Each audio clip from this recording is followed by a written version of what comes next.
Fourth quarter underway dito sa Villar Coliseum in Las Piñas.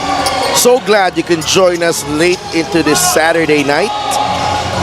So they have two pas kasama si Mike Perez. Siyempre kasama nyo pa rin si Gianna Lianes as well. And Vic Manuel lays it in. Plus the foul, the muscle man. Si Bulanadi ang nag-flex. Pero si Vic Manuel ang nakascore dito over Ryan Reyes. Big troll. Ibang klase yung depensa nilalaro ng Heatwaves. Possession arrow pointing to Pangasinan. Tsaka man nagbe-benefit dito sa yung pagpasok nitong mga wing guys na to in Lawrence and Alin, and the presence of Vic Manuel, I feel are the point guards. Napapadali yung trabaho nila no? Yeah, and well, ang maganda dito kasi everyone can now be comfortable in their own skin. Agree. Right now. If you're nobody has to do too much because there are players there who can pretty much do the job as well. Jerome Santos now with Rojas, top of the key, they hand off. De La Rosa. Santos drives baseline, fouled by Maguliano. And still nobody's getting beat defensively para dito sa Heatwaves, and they just keep staying side by side or in front of any attack by QC. 72-60. Well, you gotta take that immediately. Diaz short. Even Jerome Santos, because of this defense by the Heatwaves, medyo second guessing himself na. He already had a free corner shot, but he didn't take it. Gabo steps into this three-pointer. Masyado malakas. Rebound nakuha niya Edsel Rojas. Diaz. He wants a pick from Ryan Reyes. France goes to Jerome. Now, baba sila kay Rojas against Maguliano.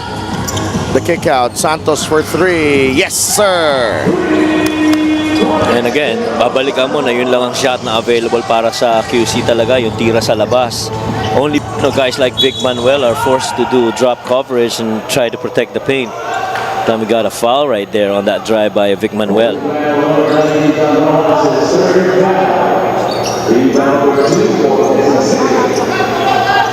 And De La Rosa has been sent inside to be part of those patrolling the perimeter with an opportunity to score outside.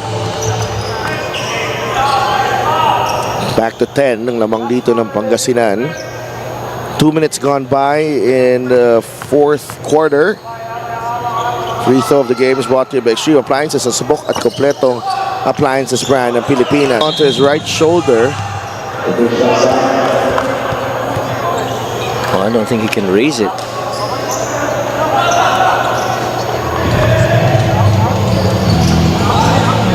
So, mahirap to for John Edsel Rojas. Tingnan natin nangyari dito.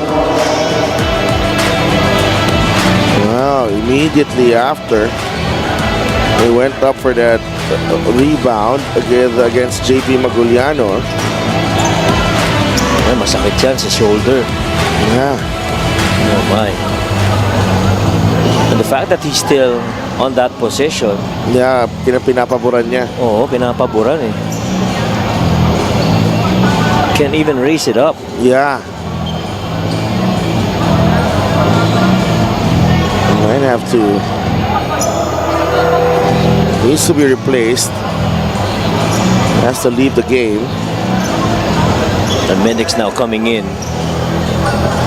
Yung shoulder pa naman isa yan sa pinakamahirap na injuries. You gotta feel for John Edsel Rojas, who's been really a workhorse for Quezon City. And he's had to contend with the bigs of the heat waves, posting up, getting rebounds.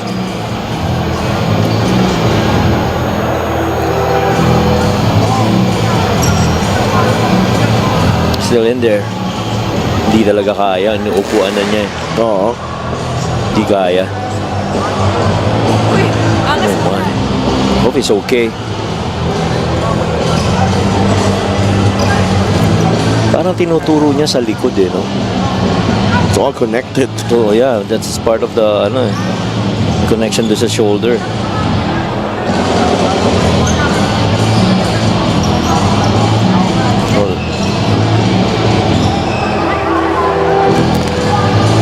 And this is one side that you don't want to see, especially for a really good player like Edsel Rojas. He came in from Zamboanga, and with all the help that the coach Jeff needed in the front line.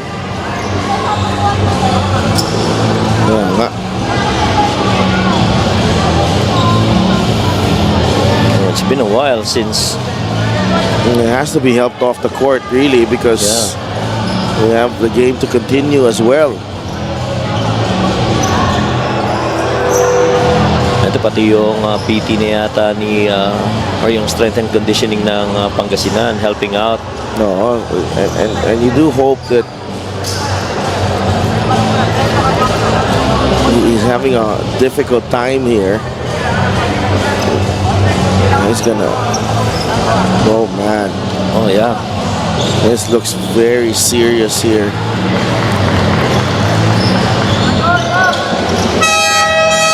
He's gonna get treatment here. Right behind us. And sana, that the I can hear Coach Mike. I can hear it. Yeah, he is in pain. Well, if based on what he said earlier, it sounds like he dislocated his shoulder, and he says he was able to pop it back in. Oh man.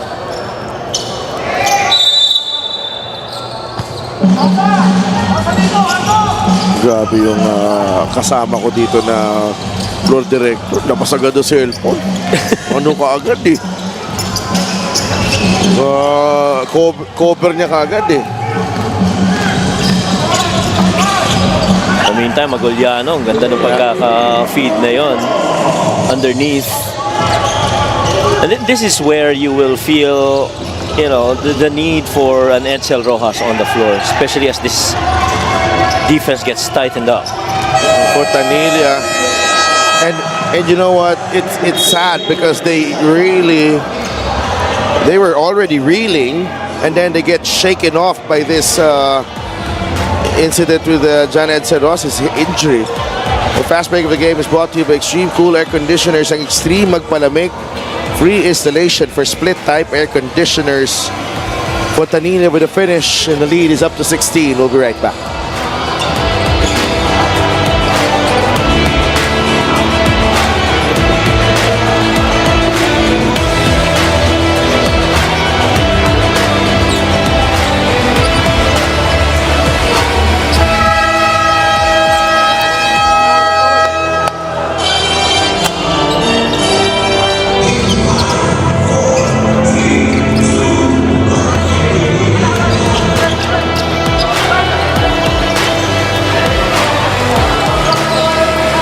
Back inside the Villar Coliseum in Las Piñas, and that's our Gixxer fan of the game, born for greatness.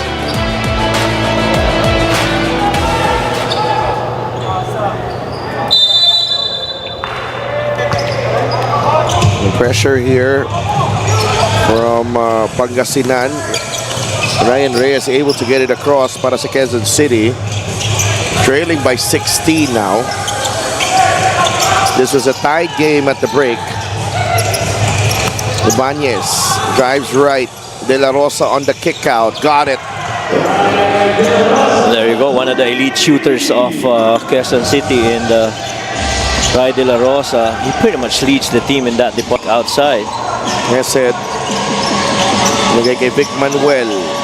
Labas kay Gabo. A 3 for Hesed. Yeah, certain points in the game, he really has to take those shots. Lalo na kung ball on the post, tas kick out pabalik sa kanya. And loving the chemistry being shown here by the Heat Waves. Agree. Ryan Reyes, he'll get continuation again.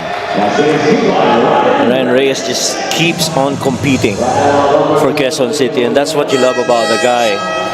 You know, despite that defense, that screen got rejected, but again, presence of mind to put ball on the floor on a one dribble and then an attack. Bulanadi's back. Oh, binalik na si Alin. 16 points so far. And Ryan Reyes with 11 in the ball game. In and out and in again. I think he's more than 11. I think he has 14. I think so too. Bulanadi not convert. Vic Manuel with the putback. Would like to thank LGR, the official outfitter of the Mpbl. 84-69. Kudanan. Bigay kay Puray. The spin move. Labas kay Diaz. A 3. Short rebound nakuha ni Manuel.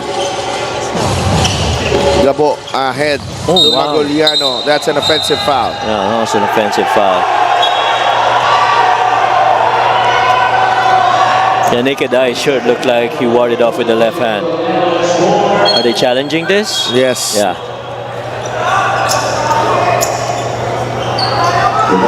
Now he felt like it was a good catch.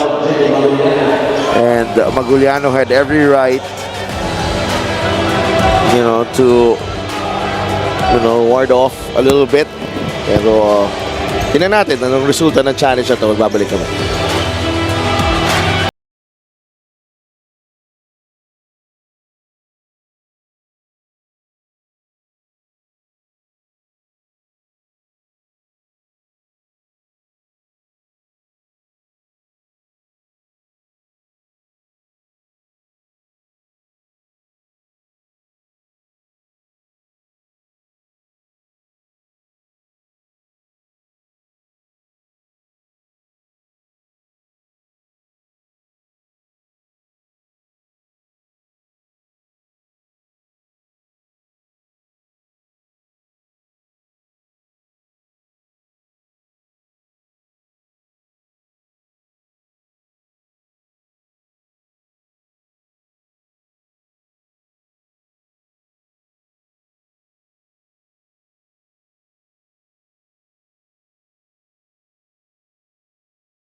The Pangasinan's challenge was unsuccessful.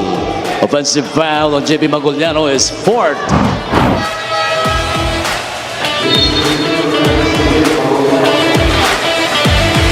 So it is an unsuccessful challenge. So from that angle, kita natin na yung kaliwang kamay ni JP Maguliano may konting tulak sa likod kay Puray. Nakita ang extension eh. 84-69 is the count. 5.5 minutes remaining in this ball game. Bernabe inside, it's short. Bulanadi with a rebound. Kunanan, almost a steal.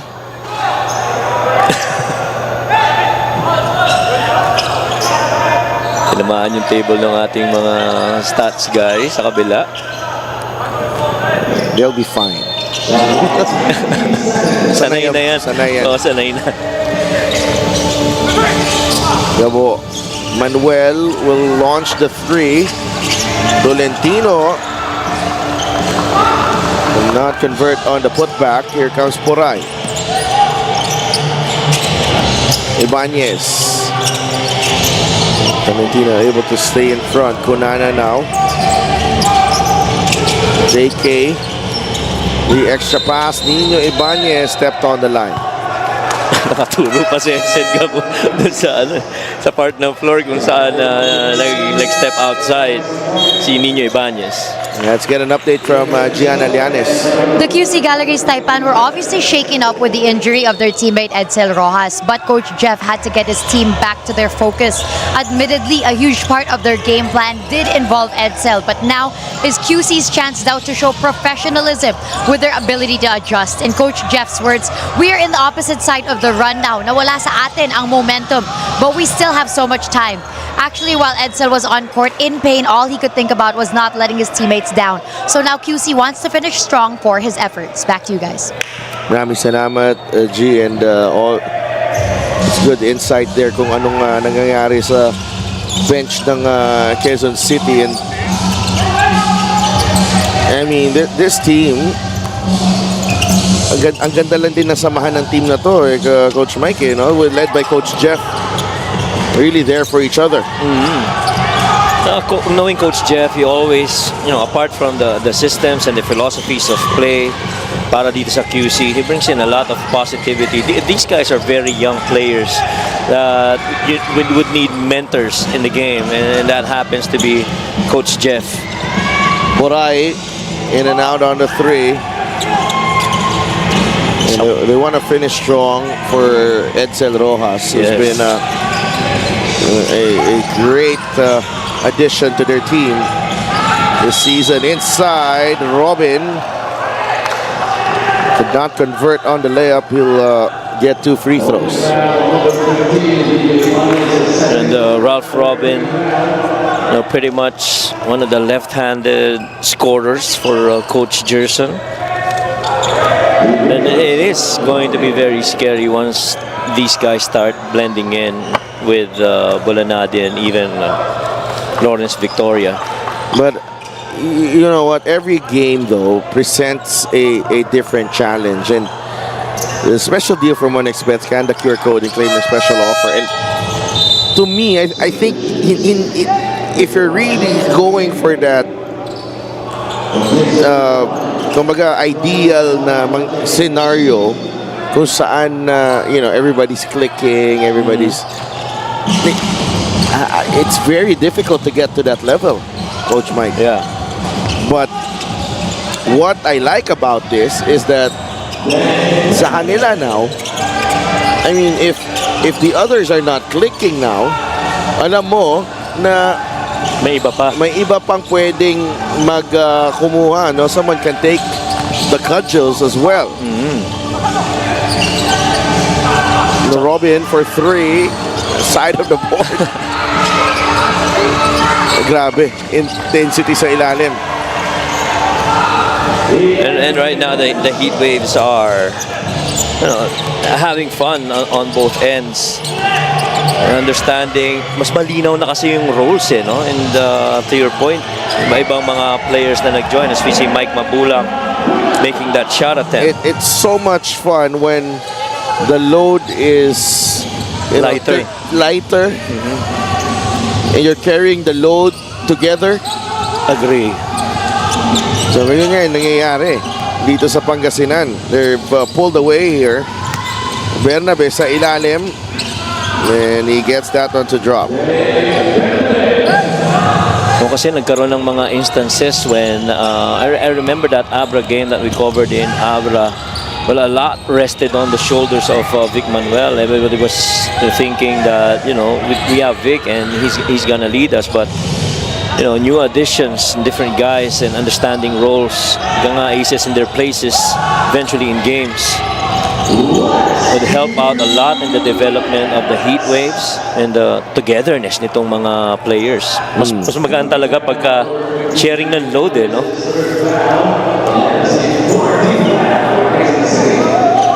And as for Coach Jeff Perlas and Quezon City, the team that's still trying to, make it just to the number 10 position in the North Division, it's going to be very difficult. Yeah. But I think it's doable. I think kaya nila. Ang ano lang dito talaga is ang Norte kasi ang bigat ng division na yan, no? Yeah, and right now, if you're a North Division team and they're probably in the top 5, it's just really stacked. Agree.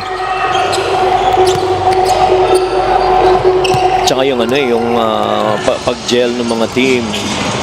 I mean, Abra got Ayon, Simon Camacho, and even I don't think that this stretch of run of games for Abra, I don't think even lahat sila maganda nilalaro. Sabay-sabay, Sabay-sabay. Iba-iba talaga. Kaya hindi siya talaga, kumbaga, you have to sacrifice one for the other. That's right. And you just hope that it's enough. Kumbaga, darating yung punto na may mga players that would, get lesser playing time and what have you. There's going to be a lot of sacrifice and, for example, but you do get, if you're Pangasinan, you do get a 20-point scorer in Bulanadi here. Yeah. And then on the other side, on the other hand, ito si Victoria, same. Meron ka ring 15 to 20 point scorer. This is a great move of the game. Born for greatness. So, expectations are definitely on the up para dito sa Pangasinan. They're up by 16 here with less than a minute remaining.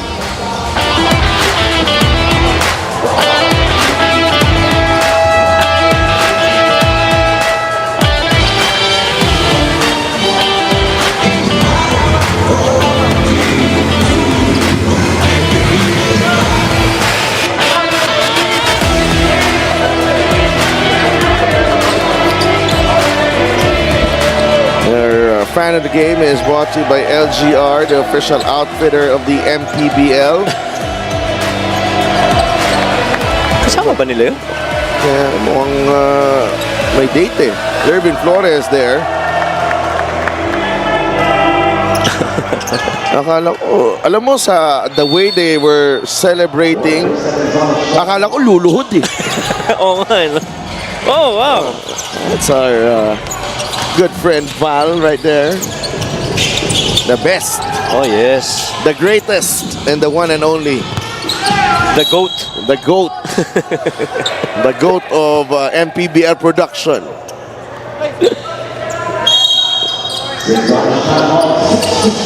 Lamang lang si Miss Ross ng konti dyan sa pinaka-importanting tao dito sa production. Konti lang ha. Kapiraso lang. Kapiraso lang. 91 to 75 all over, but the final score here. Inside, Bautista, labas kay Robin. 8 to shoot, Robin. Had to adjust. Bernabe able to secure the rebound. Quezon City still competing here. Santa Ana lays it in. But, more admirable is you still see Coach Jeff Perla's coaching on the sideline until the final buzzer. Absolutely. I just love a coach like that. Bautista will launch the 3. That will do it. The Heat Waves take care of business here in Las Piñas. 91 to 77. Coach Gerson and Pangasinan Heat Waves picking up another win. Now up to number 6 in the North Division. So things getting interesting again with another play date done dito sa ating liga. And way they played today, they really just pretty much had to counter whatever Quezon City was doing. And then this guy caught fire in the third quarter. Best player of the game brought to you by 1xBet, title sponsor of the Mpbl. Your choice, your victory. Feel more game with 1xBet. Alin Bulanadi pouring 14 points in that third quarter on his way to best player honors here. And what an acquisition para dito sa Pangasinan. Yeah, and the promise is pretty much in there para dito kay Bulanadi, and I'm sure the Pangasinan fans are pretty excited for what's for the Heat Waves.